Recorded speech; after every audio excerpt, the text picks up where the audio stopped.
ថ្ងៃនេះខ្ញុំមកបង្ហាញបងប្អូនពីផ្ទះជួលដែលខ្ញុំបានជួលគេចំនួនមួយយប់មួយថ្ងៃនៅ Jacksonville ក្នុងរដ្ឋ Florida បងប្អូនដោយសារខ្ញុំធ្វើដំណើរទៅដល់ Jacksonville វានៅឆ្ងាយពី St. Pete ពេកអញ្ចឹងទៅខ្ញុំក៏ជួលគេមួយយប់ទៅព្រោះខ្ញុំទៅនឹងក្នុងឱកាសបុណ្យភ្ជុំបិណ្ឌកាលពីថ្ងៃសៅរ៍និងថ្ងៃអាទិត្យមុននេះឯងបងប្អូនដោយសារតែផ្លូវឆ្ងាយពេកខ្ជិលធ្វើដំណើរទៅមកបងប្អូនមកធ្វើដំណើរទៅមកវាអស់កម្លាំងណាខ្ញុំចេញតាំងពីព្រឹកទៅហើយបើថាទៅបន់ហើយទៅវត្តហើយត្រឡប់មកវិញពេលល្ងាចមកដល់គឺយប់អស់កម្លាំងហើយអញ្ចឹងខ្ញុំក៏សម្រេចចិត្តជួលផ្ទះគេស្នាក់នៅមួយយប់បងប្អូនដែលខ្ញុំជួលគេតាមរយៈ Airbnb ណាបងប្អូនហើយគ្នាខ្ញុំដែលទៅនៅក្នុងផ្ទះនេះទាំងអស់សរុបទាំងកូនងាទៀតណា9នាក់ចារាប់ទាំងកូនក្មេងទាំងកូនងាមនុស្សធំ9នាក់អាហ្នឹងម៉ាក់ស៊ីម៉ូមគេឲ្យតែប៉ុណ្ណឹងឯងបងប្អូនហើយចំណែកតម្លៃបនគេក៏រៀងគួរសមដែរមួយថ្ងៃមួយយប់ដែលខ្ញុំជួលគេហ្នឹង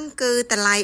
$400ពេលយើងជួលជាផ្ទះអញ្ចឹងគឺយើងនៅបែបលក្ខណៈឯកជនភាពជាលក្ខណៈគ្រួសារយើងបងប្អូនខ្ញុំអត់ចង់ទៅញ៉ៃញ៉ៃនៅនឹងសន្តាគារដោយសារសន្តាគារយើងគេងបានតែមួយកតុបទេបើយើងមកគ្នាច្រើនអញ្ចឹងចង់រស់នៅជុំគ្នាឬក៏ញ៉ាំអីជុំគ្នាខុកអីញ៉ាំជុំគ្នាយើងមកជួលជាផ្ទះអញ្ចឹងទៅស្រួលជាងតែគ្រាន់តែថាយើងជួលផ្ទះអញ្ចេះពេលយើង check in ចូលយើងក្រ check in បន្តិចបងប្អូនផ្ទះនេះឲ្យ check in ឡើងរហូតដល់ម៉ោង4ល្ងាចហើយយើង check out វិញម៉ោង11ព្រឹកហ្នឹងហើយប៉ុន្តែផ្ទះនេះស្អាតបងប្អូនខ្ញុំនិយាយថាស្អាតមួយម៉ាត់ចោះធំហើយស្អាតទៀតផ្ទះនេះធំបងប្អូនហើយយើងជួលផ្ទះក៏ដូចគ្នាដែរបើយើងជួលផ្ទះរៀងតូចក៏វារៀងធូរថ្លៃដែរតែដោយសារគ្នាខ្ញុំដល់តែ8-9នាក់ទាំងកូនងាផងអញ្ចឹងខ្ញុំក៏រកផ្ទះណារៀងធំបន្តិចណាតែផ្ទះនេះធំមែនបងប្អូនធំល្វឹងល្វើយហើយមួយកតុបគឺទលាយតែម្ដងផ្ទះនេះមាន3កតុបគេងហើយនិងកតុបទឹក2បងប្អូនកតុបធំតែម្ដងមិនថាកតុបគេងឬក៏កតុបទឹកទេគឺធំស្រឡះតែម្ដង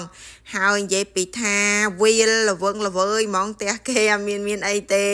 មានតែកន្លែងគេងតុញ៉ាំអីតែក៏មានចានឆ្នាំងគេដាក់ឲ្យយើងប្រើប្រាស់ដែរបងប្អូនដូចនៅក្នុងកតុបទឹកអញ្ចឹងក៏គេមានជាសាប៊ូឲ្យយើងដែរបងប្អូនសាប៊ូលាងដៃសាប៊ូកក់សក់សាប៊ូ